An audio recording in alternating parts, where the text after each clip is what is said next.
disolver temporalmente el Congreso de la República. También las playas Skopje. ¿Skopje dice? Es terrible, ¿ah? Qué hombre visionario ese cojudo. Sí, me declaro inocente, totalmente inocente. Hola, soy Pedro Salinas y esto es Rajes del Oficio. Vamos a conversar con Raúl Tola, director de Nativa y columnista del diario La República. Raúl, bienvenido al programa. Pedro querido, ¿qué tal? ¿Cómo estás? Gracias por la invitación. Bueno, una precisión. Hoy día es miércoles, 8 de la mañana. Esta entrevista está saliendo el sábado a las 3 de la tarde. Pero Así es. los temas en el Perú no suelen cambiar mucho, o sea que por ese lado no me preocupo. Eso es bien curioso, ¿no? Porque el país da la sensación de vivir una cosa como vertiginosa, de Sí, transformación permanente, de crisis continua, pero no pero pasa la nada. verdad es lo que dices tú, que las cosas que no cambian, digamos. Es un Cambia. poco el gatopardismo, ¿no? Que Sí. todo cambie para que nada cambie, es decir, para que estas mafias que se han enquistado en la política y que están, yo creo que llevando la voz cantante, sigan haciéndolo, ¿no? Donde sí están cambiando cosas para mal es en el ámbito periodístico, ¿no? Primera cuestión, han designado como presidenta del Instituto de Radio y Televisión Peruana a la asesora de Dina Boluarte, que toda su vida lo único que ha hecho es asesorar periodísticamente a Boluarte y a otros y nada más, ¿no? Tu interpretación de lo que va a pasar ahí. Mi interpretación es que eres extraordinariamente generoso al llamarla asesora, cuando en realidad ha sido la relacionista pública de Dina Bueno, es verdad. Boluarte, ¿no?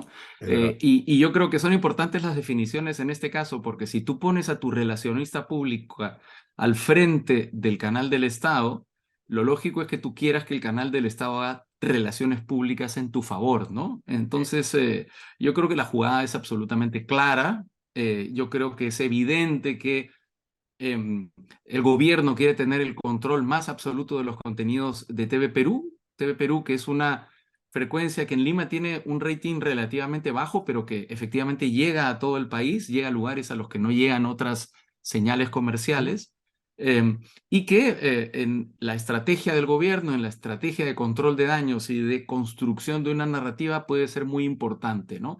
Yo siempre he creído que esas interpretaciones son equivocadas. Todos los presidentes de los últimos años han estado desesperados por tener el control de TV Perú, y sé de muchos casos, por ejemplo, el caso de Hugo Coya, cuando Es una, sale durante el es una gobierno, excepción, pero ¿no? él sale, no te olvides que lo sacan, Sí, pues, del claro, gobierno claro, de claro. Vizcarra, justamente Pero hizo una buena gestión. hizo una muy buena gestión. Ha habido buenos presidentes de TV Perú, a mí me parece, no solo Hugo Coya, El Chema Salcedo en su momento. María Luisa Martínez fue buena, por ejemplo, Santiago Pedraglio, ¿no? Ha habido, digamos, personalidades al frente de TV Perú que han hecho un buen trabajo, pero lo que iba es a que lo normal ha sido que los gobiernos hayan querido controlar TV Perú para controlar los contenidos de TV Perú, para que no funcionara como un canal del Estado, sino como un canal del gobierno, Ujú. digamos, en favor del gobierno. Y de hecho, la lógica que hay detrás de este tipo de medidas, yo creo que es la siguiente, que es la que ocasionó la salida de Hugo Coya. Un asesor de Vizcarra le dice, estamos mal, no estamos tan bien como deberíamos estar, Mm. porque TV Perú no nos apoya. Entonces, en el momento en el que TV Perú nos apoye, todo cambiará, todo será bueno, todo será maravilloso.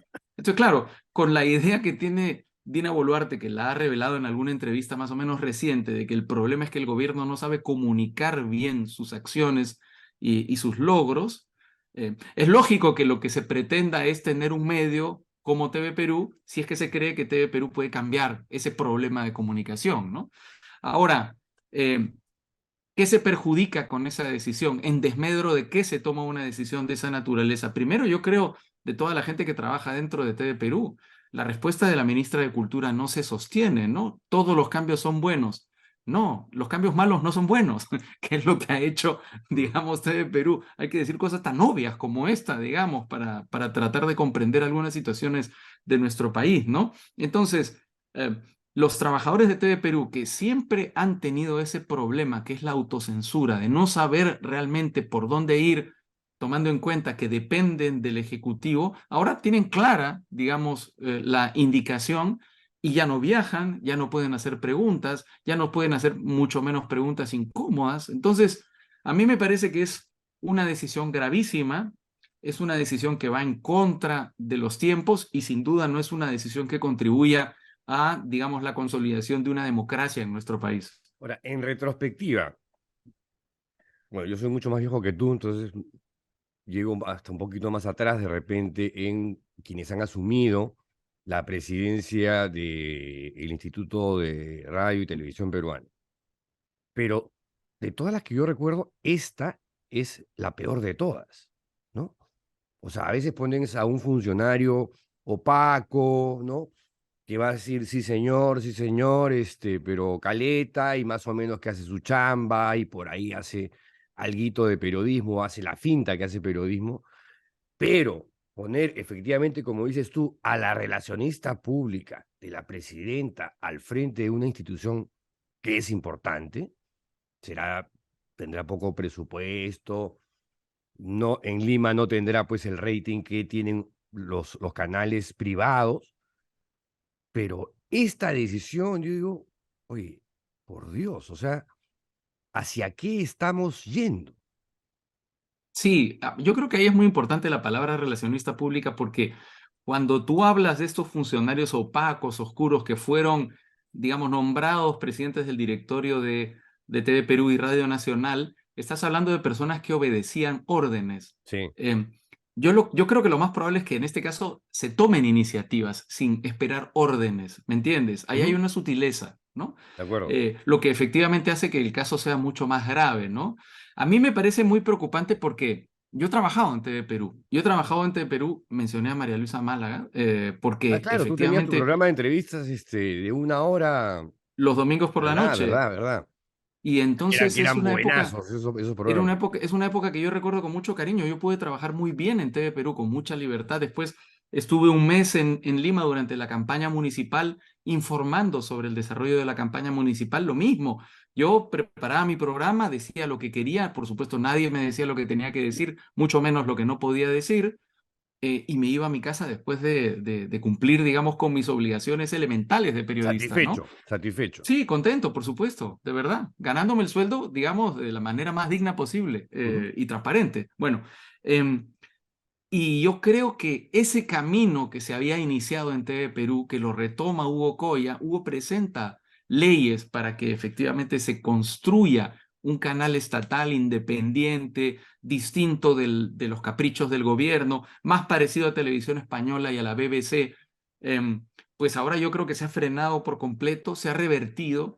Creo que esa decisión y esta situación puede servir como termómetro para medir el momento que vive nuestro país, ¿no? Ujú. El momento en el que las instituciones todas se tambalean, las instituciones no solo no cumplen muchas veces la función para la que están hechas, sino que muchas veces hacen lo contrario a lo que deben hacer. Es decir, TV Perú debería ser un canal del Estado que se dedique a informar de manera neutral, transparente, si es que acaso existe algo como la Sí, neutralidad, claro. pero digamos aspirando a la neutralidad, con una pluralidad de fuentes, con pluralidad de opiniones, permitiendo la construcción de una opinión pública, digamos, informada, ¿no? Eh, por el contrario, en lugar de hacer eso, ahora claramente lo que va a hacer es tratar de imponer un discurso único, dirigido, teledirigido, digamos, a ensalzar al gobierno de Dina Boluarte. Lo mismo pasa con instituciones como la SUNEDU. La SUNEDU debería controlar la calidad universitaria, debería ser una institución que esté en permanente conflicto con las universidades, no porque sean malas, no porque sean tipos malhumorados, sino porque esa es la naturaleza de un ente regulador. No puedes estar, digamos, llevándote de la mano con tus regulados, al contrario, tienes que rayarles la cancha, ¿no? Bueno, Claro. ahora es una institución que por supuesto no tiene dientes. El nuevo presidente de la SUNEDU les dice a los rectores de las universidades que les va a poner un salón VIP, que van a trabajar de la mano, es decir, se va a volver al esquema fracasado de la Asamblea Nacional de Rectores. La SUNEDU no funciona ya para regular la calidad de la educación universitaria. El Tribunal Constitucional se supone que debería servir para controlar la constitucionalidad de las leyes, para proteger la Constitución, y todo lo contrario, el Tribunal Constitucional se está dedicando a perforar la Constitución, a dar fallos que van expresamente en contra de lo que dice la Constitución, permitiéndole, por ejemplo, al Congreso iniciativa de gasto, algo que es claramente contrario a la Constitución. Sí, antes Y como esas dos, de seguir puedo hacer con... una lista No, larguísima. no, no, sí, vamos a ir a eso en la segunda parte, cuando hablemos un poquito más de la coyuntura política nacional. Y claramente esta seguidilla de copamientos y de tomas de instituciones es algo que está ocurriendo y vamos a abordar. Pero volviendo al tema del periodismo, Sí, otro sí. de los temas que preocupan es esta cosa ansiosa por parte de varios congresistas, no pocos congresistas, para incrementar las penas en las querellas por difamación, ¿no? Subirlas a 4, en un principio lo plantearon a 5, o sea, cárcel efectiva, cuando es algo que se ha discutido muchas veces, debería pasarse esto a la vía civil. Sí. Claramente se utiliza más esta herramienta judicial, el de las querellas por difamación, para instrumentalizar la justicia y amenazar periodistas. Es algo obvio, es algo además que pasa una y otra vez. Entonces, nada, tu sensación sobre esta cosa.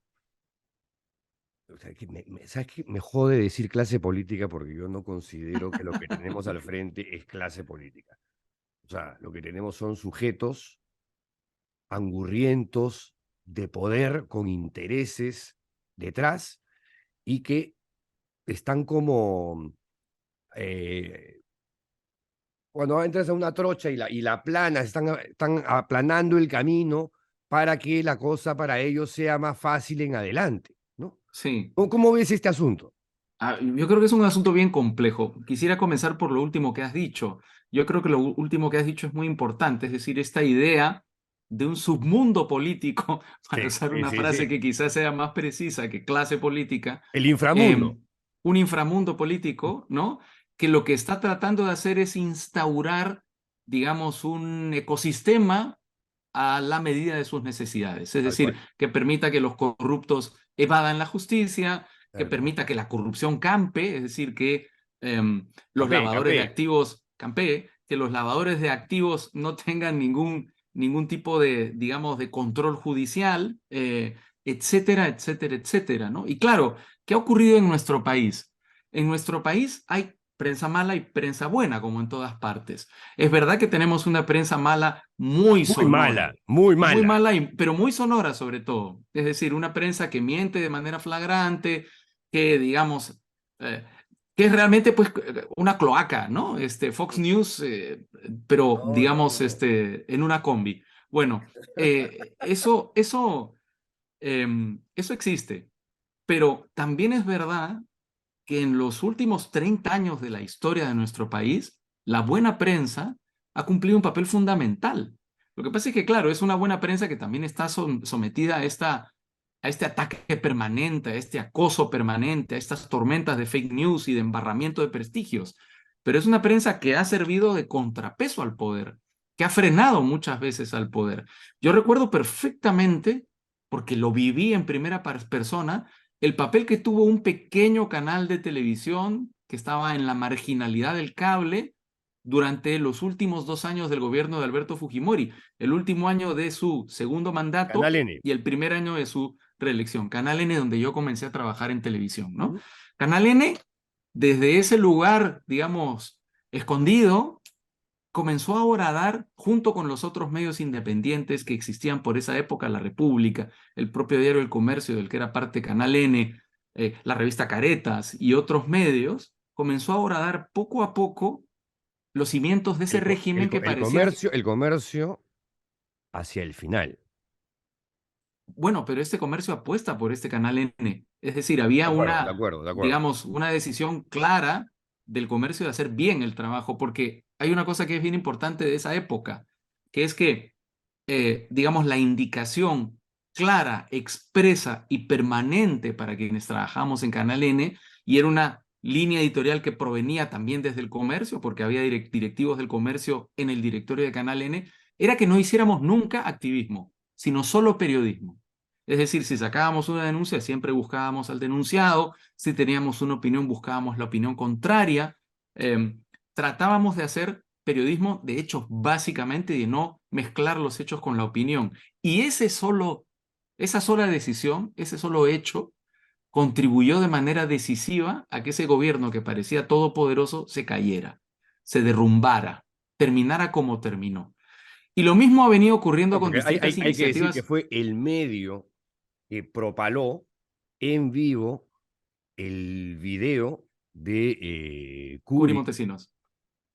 que era una coima de $15.000. O sea, en ese momento no se sabía que habían, pero torres de billetes, maletines, cajas de... O sea, era una cosa, lo que se conoció después era una barbaridad, pero $15.000 fue la Sí. coima de Curi.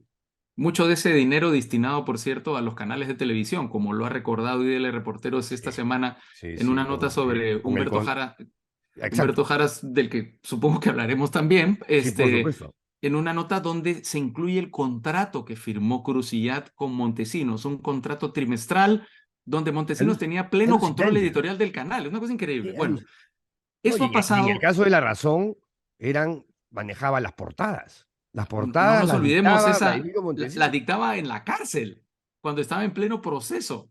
Dictaba las portadas. Montesinos se la Claro, dictaba a Wolfenson cuando estaba a su costado. hay un Yo video, estaba hay en un video, América, en el noticiero de hay América, un cuando video. salió ese video. Sí, Claro, donde decía levantarlo del consumo, sí, sí, sí, que era sí. para que al día siguiente se hablara de Toledo como un cocainómano. Eso, Sí. bueno, esto ha ocurrido en los últimos 30 años en nuestro país. Entonces es verdad que así como hay una prensa mala, hay una prensa que ha cumplido un gran papel en los últimos años en, digamos, la defensa de la democracia y como contrapoder, que ese es el verdadero papel de la prensa, ¿no? Y entonces, digamos, es lógico que el poder político le tema a esa prensa. Es muy sintomático, por ejemplo, digamos, las decisiones que se tomaron en el Congreso, cuando el Congreso tenía a la gran prensa apoyándolo para atacar a Pedro Castillo, porque a pesar de que contaba con ese apoyo mayúsculo de la gran prensa, la decisión del Congreso fue no abrir el Congreso para que se informara libremente. Yo creo que ahí también tenemos una pista de hacia dónde van este tipo de decisiones, este tipo, digamos, de medidas, como ampliar. Y que ahora, por ejemplo, estaba leyendo en La República que la prensa está impedida de entrar a la Municipalidad de Lima, sobre todo para los debates sobre las zonificaciones, Claro, es que es lo mismo, pues. donde sabemos que hay harta corrupción, ¿no? Exacto. Y ahí tienes control de ese contenido, y tienes control de lo que se dice, o pretendes tener control. Y entonces, claro, esta urgencia de los congresistas por aumentar las penas a 4 años de los delitos contra el honor van en esa línea, ¿no? Es decir, porque es verdad, cuando dices 4 años, dices prisión efectiva, ¿verdad? Es decir, eso es un poco en el sentido, pero no solo dices prisión efectiva, pues porque la verdadera condena no es llegar al final del proceso y tener una sentencia en tu contra, una sentencia de prisión. La verdadera condena es el proceso. Es decir, es Es el estar proceso, y si al final te lo ganan, peor todavía. que usualmente te ganan siempre en la primera instancia. Sí, después eso Siempre se te ganan, o sea, revierte. eso le pasó a Christopher Acosta, me pasó a mí, le ha pasado a un montón de gente. A Rafa León, ¿no? A mucha gente. Exacto. Pero claro, cuando te vas hasta la Suprema y si la querella es una estupidez, como suelen ser estúpidas todas estas querellas, digamos, que esconden una venganza política y ganas de joder, sí, el proceso es extenuante, o puede ser muy extenuante, y la idea al final, si es que te ganan, es plin, ponerte una etiqueta de antecedentes penales, ¿no? Sí. Y desacreditarte. Pero antes de esa sentencia tienes meses en Así. los que tienes que gastar dinero, invertir tiempo, no duermes, estás nervioso, estás preocupado, mientras que la persona que te denuncia, que por lo general es una persona con mucho dinero, Así es. muchas veces sacado, digamos, de la corrupción, no tiene ningún problema, manda a su abogado y es problema de él. Finalmente, si lo pierde, lo pierde. No le va a hacer mal ni bien perderlo. A ti te puede arruinar la vida, a un periodista le puede arruinar la vida una condena de ese tipo. Sí. Y además, esto va, por supuesto, en el sentido que lo planteabas tú, que es ya el sentido, si tú quieres, más básico, principista, que es que las investigaciones, los procesos contra el honor están, por norma, saliendo todos del fuero penal para ingresar al fuero civil. Es decir, si tú difamas, calumnias o injurias a una persona, lo peor que te puede pasar es una multa. ya no ir a la cárcel, ¿no? Entonces todo esto va en contra pues de la modernidad y de la inteligencia, que yo creo que es un poco el camino que está siguiendo desafortunadamente el Perú, La pestilencia, Raúl, ¿por qué sigue existiendo? porque no los meten a la cárcel, porque la policía no los reprime, porque no hay intervención de los serenazgos, digamos, en cada una de esas actividades en las que ya no solamente hostigan con sus gritos y sus insultos, sino que atacan a la propiedad privada, y yo he visto, atacan físicamente a las personas. Pero claro, hay un pacto entre entre ciertas autoridades políticas y este grupo de choque para que actúe de manera impune. Es obvio, es decir, la resistencia, los insurgentes, todos estos grupúsculos tienen vínculos muy estrechos con figuras políticas muy destacadas. Han estado en el Congreso, digamos, tienen ex candidatos en sus filas, como por ejemplo este señor Maelo, que además tiene una condena por asesinato, si no me equivoco, ¿no? Y entonces, ¿perdón? Por matar a alguien en el CENEPA, creo. Exacto, sí. Bueno, y entonces, claro, ahí está la respuesta. Ahí está la respuesta digamos, la tranquilidad con la que siguen obrando y la tranquilidad con la que interrumpen eventos que significan la más, digamos, noble representación de la civilización y la convivencia. Presentaciones de libros, debates públicos, esos lugares que antes eran lugares, refugios de la inteligencia, refugios del conocimiento, del debate, qué sé yo, ahora son lugares que viven hostilizados como si fueran trincheras de guerra, ¿no? Así que bueno, yo creo que ¿Sabes cuál es mi tremendo. percepción sobre esto que estás diciendo? Salvando las distancias, ¿ya? Pero digamos, o sea, yo no dejo de ver cierto símil entre los pogromos, ¿no? En la época de la preguerra, antes de la Segunda Guerra Mundial, contra los judíos, perpetrados por grupos nazis, grupos fascistas.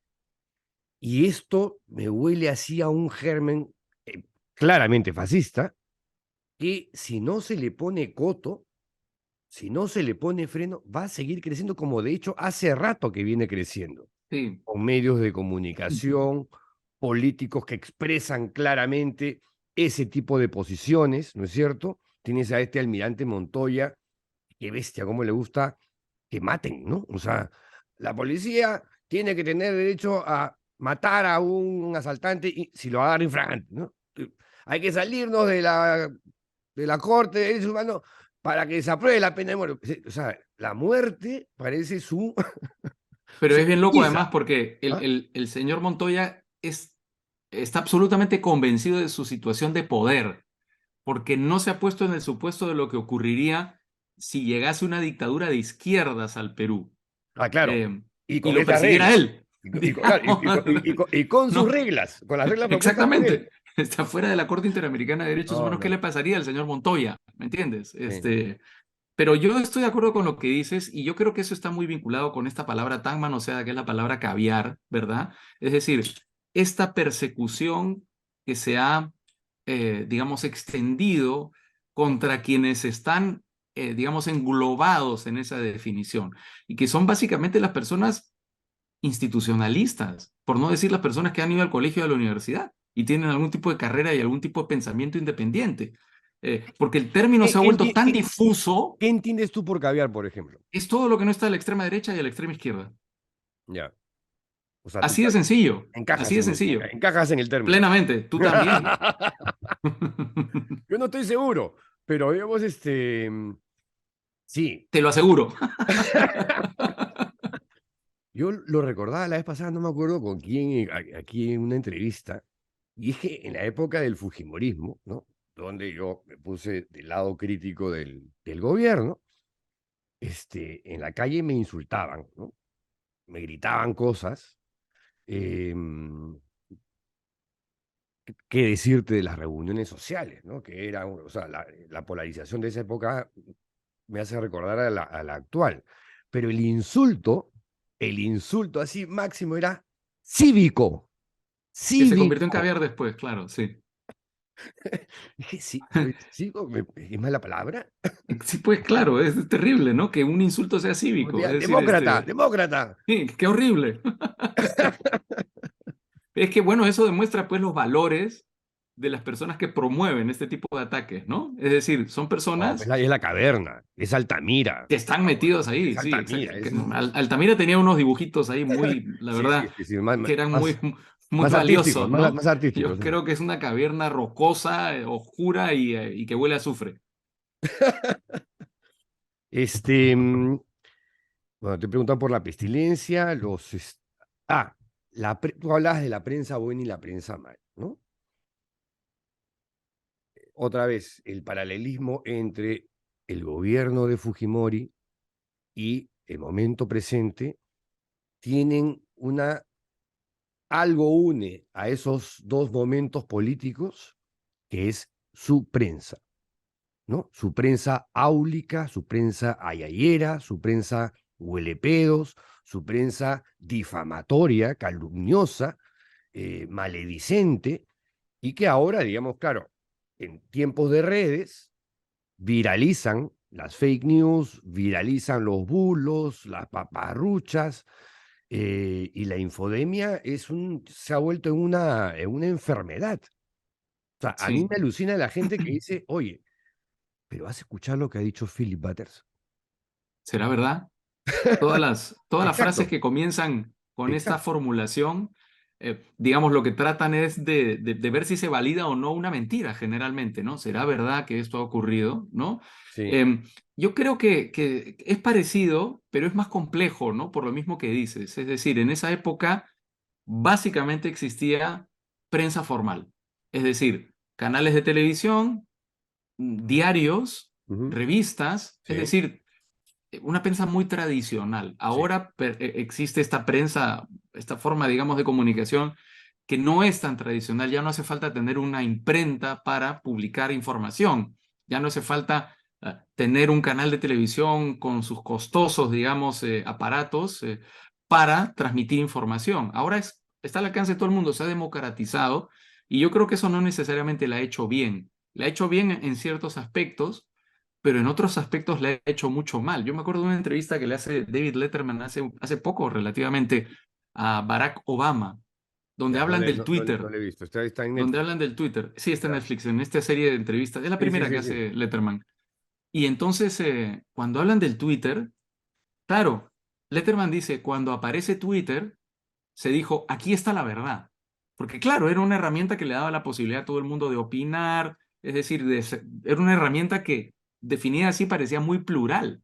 Mm, Pero claro, con los algoritmos eso no es tan así, porque los algoritmos lo que hacen es reafirmar tus convicciones y, digamos, mantenerte al margen de los argumentos contrarios. Y eso es una cosa terrible, es una cosa bien peligrosa, porque la única manera de darte cuenta que estás equivocado es escuchar los argumentos contrarios. Si solamente escuchas reafirmación, en ningún momento cambiarás de opinión y en ningún momento te darás cuenta de que estás equivocado. Entonces, eso ha contribuido a polarizar las posiciones, ¿no? La gente cada vez está más convencida de que lo que cree es la verdad, en ambos sentidos o en las distintas posiciones, digamos, ideológicas que pueden existir, ¿no?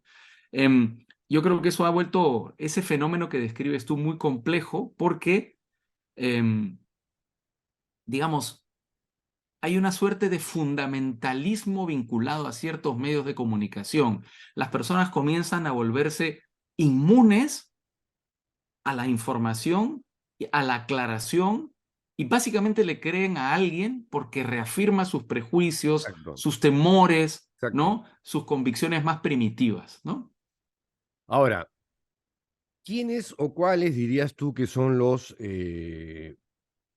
periodistas, y también lo digo así, me duele decirlo, pero, y medios emblemáticos de esta facción fake newsera, eh, que llegan a propalar mentiras como si fueran verdades y la Mm. gente se las cree? Mira, a mí me parece fascinante el fenómeno de Expreso, por ejemplo. ¿Por qué? Porque Expreso ha llegado a publicar en portada cosas como que había un golpe de Estado en marcha en nuestro país y formaba parte de ese golpe Salman Rushdie. Entre muchísimas O sea, portadas, ¿no? O sea, O digamos, esta No, denuncia contra pero Paola Ugaz además, por traficar uranio y plutonio. O ya. sea, ¿quién puede creer eso? Pues ya, de verdad, Y francamente. en el caso de Expreso, créeme que yo cierta pena, porque yo he ¿Tú sido trabajaste en cronista, Expreso? Sí, entrevistador, redactor, claro. O sea, pero claro, en la época del Expreso de de Manuel Dornelas, Ornelas, ¿no? claro. Cuando Expreso era un diario con solera, era un diario, sí, liberal, derechoso, lo que tú quieras. No, yo Pero, creo que era un diario conservador clásico, ¿no? no. ¿No crees? ¿Expreso? No, Expreso era. Conservador clásico. Lo que ahora pues es caviar, digamos, en los términos en los que hablamos ahora. Que creía en la democracia, que Sí, creía en el claro, por supuesto, mercado, por ¿me supuesto. entiendes? Era un diario liberal. Era un diario liberal y expresaba, digamos, sus posiciones abiertamente, ¿no? Sí, Desde la columna de Ornelas, el editorial y los colaboradores, em, y los temas que se abordaban. Además, era la época en la que yo trabajé, la época de Sendero, el MRTA, narcotráfico. O sea, fue una época bien compleja donde el diario cumplió un rol muy importante en la sociedad. Verlo transformado en lo que es hoy, ¿no? Que ni siquiera llega a ser la caricatura del Expreso de antaño, sino que es, no, o sea, a veces, yo la vez pasada estuve con Pablo y decía, oye, y vi que el fin de semana había comprado Expreso, ¿no?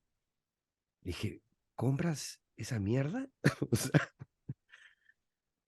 bueno, claro, pago con razón, es que a mí me atacan, claro, hay que saber qué claro, dicen de ¿no? uno, ¿no? Sí, Exacto.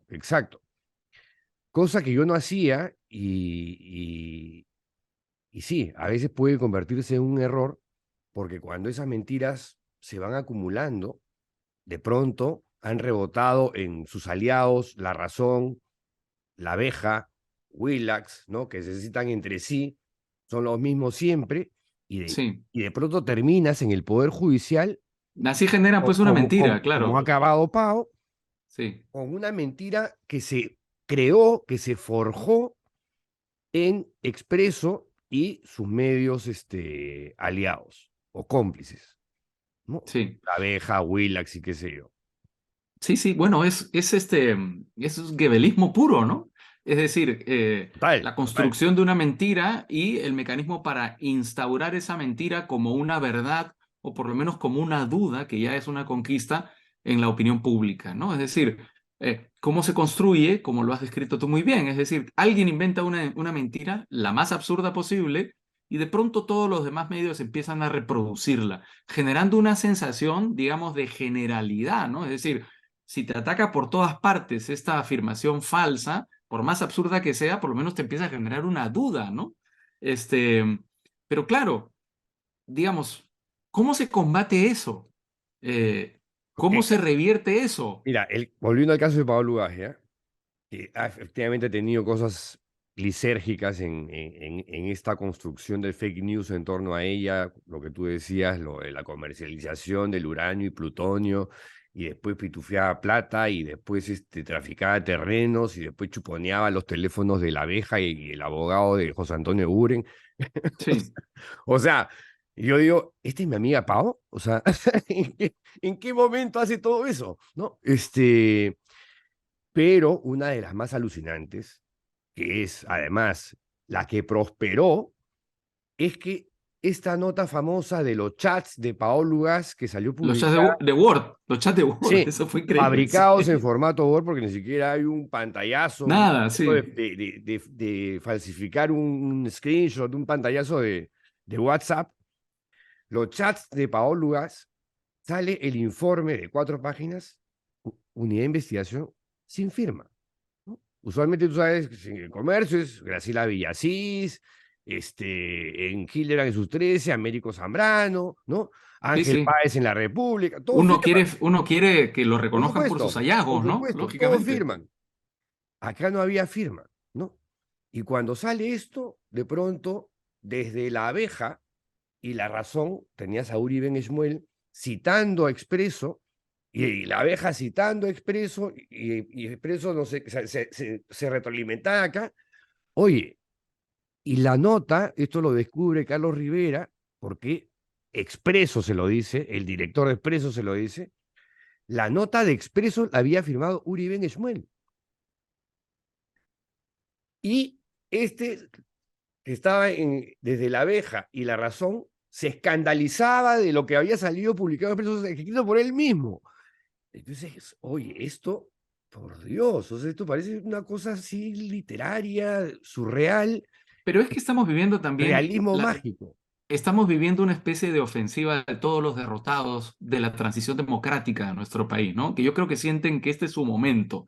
Es decir, es el momento para vengarse de todas las personas que les han hecho perder las batallas, que los han llevado muchas veces a la cárcel, que los han desprestigiado muchas veces. Y entonces tú ves una ofensiva que agrupa a todas estas personas que han sido personas condenadas por, digamos, lavado de activos, digamos, desprestigiadas profundamente por la forma en la que se pusieron al servicio de Vladimiro Montesinos en su momento, El caso de etcétera, Uri Ben etcétera. Shmuel es clarísimo, ¿no? Por ejemplo, ¿no? Director del diario La Razón, editor Exacto. del Expreso de Calme, el del Solar, el que llamaba a Santiago Martín Rivas héroe del Perú, que había que hacerle un homenaje, un busto, no sé qué. Se llamaba a los estudiantes asesinados por el grupo Golina terroristas. Y se sienten tan envalentonados, Pedro, que llegan, por ejemplo, como en el caso de Humberto Jara, a tratar de erigirse como conciencia del periodismo nacional. Lo que ya puede ser francamente, ¿me eso sí entiendes? es alucinante. A ver, hablemos de Humberto Jara, porque claro, de alguna manera, con el tiempo, con sus publicaciones, comenzó de alguna forma a blanquearse, por decirlo de alguna manera. Es una horrible el término, digamos, pero no se me ocurre otro. Lavarse la cara. Lavarse la cara, hasta de pronto aparecer, como leí en un informe anterior de IDL Reporteros, en una entrevista en Willax, hablando sobre la recuperación del periodismo independiente y la ética y la chichi de la Bernarda. Y dice, ¿qué cosa? O sea, este es el Beto Jara de Hora 20, porque yo recuerdo perfectamente esa época.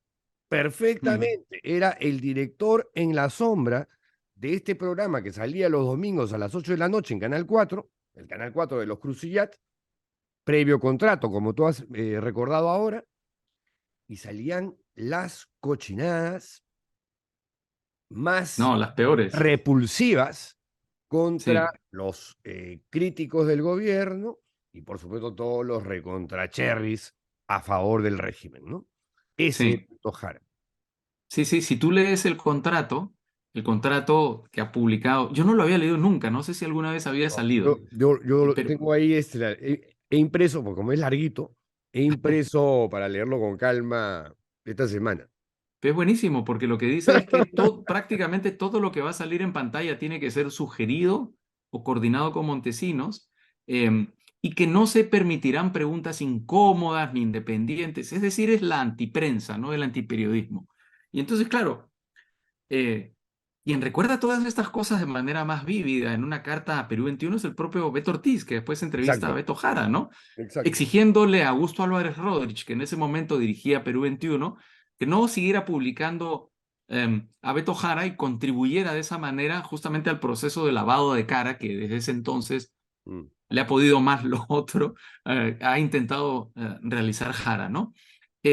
Pero claro, bueno, y si uno lee el artículo de IDL, va descubriendo cosas que son sorprendentes, la memoria no es tan sólida como uno quisiera, y cuando hay, digamos, estos recordaris como el que ha publicado IDL, te das cuenta de lo profunda que ha llegado a ser la abyección de ciertos periodistas en nuestro país, ¿no?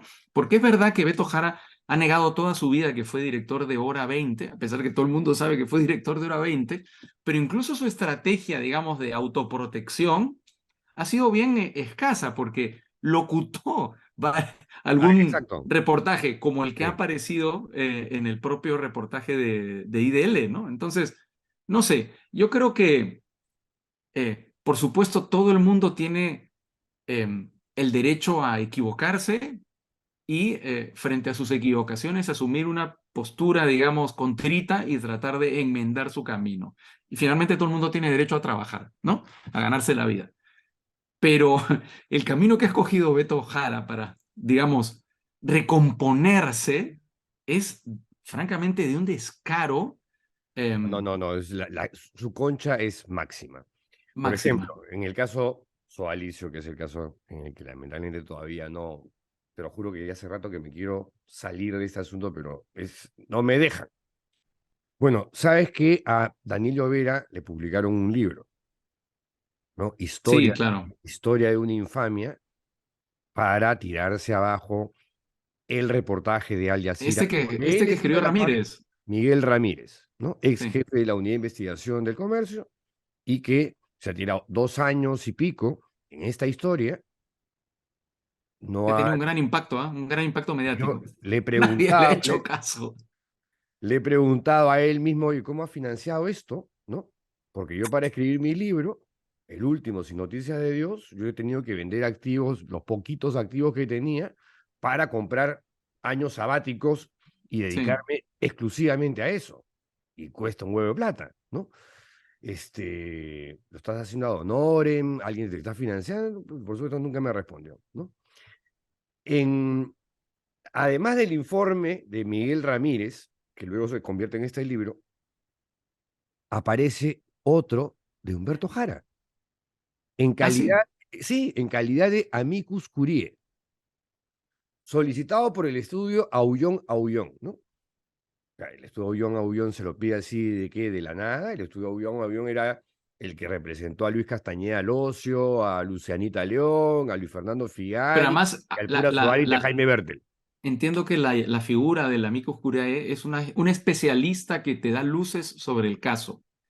Claro, y él como No, no especialista, parece ser. no sé si como No abogado o parece como ser. periodista, no precisa, pero lo más alucinante es que dice, ese informe del periodista Daniel Llovera claramente difama al señor Gómez de la Torre, que además es lo más alucinante.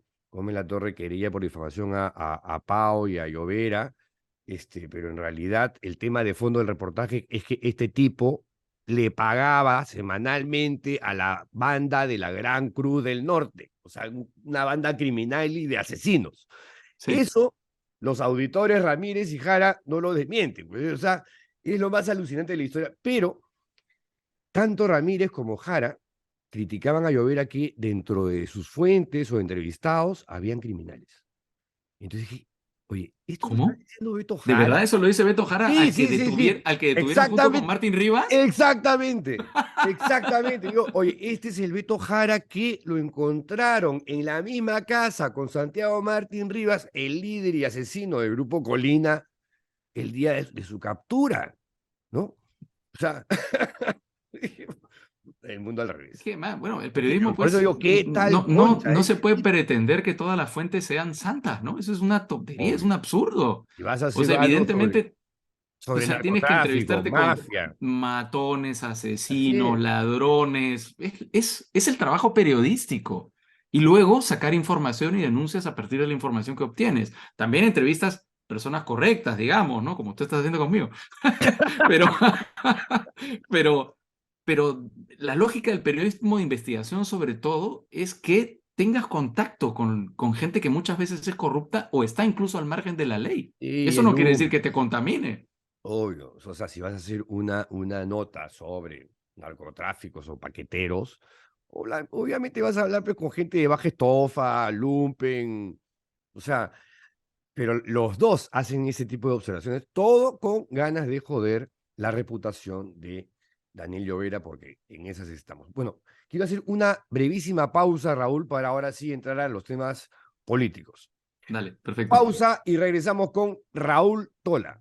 Si quieres ver la entrevista completita, puedes suscribirte al Patreon de Rajes del Oficio, donde además de la entrevista entera, sin pausas, vas a encontrar columnas, reuniones mensuales con el equipo y otro tipo de beneficios. Suscríbete.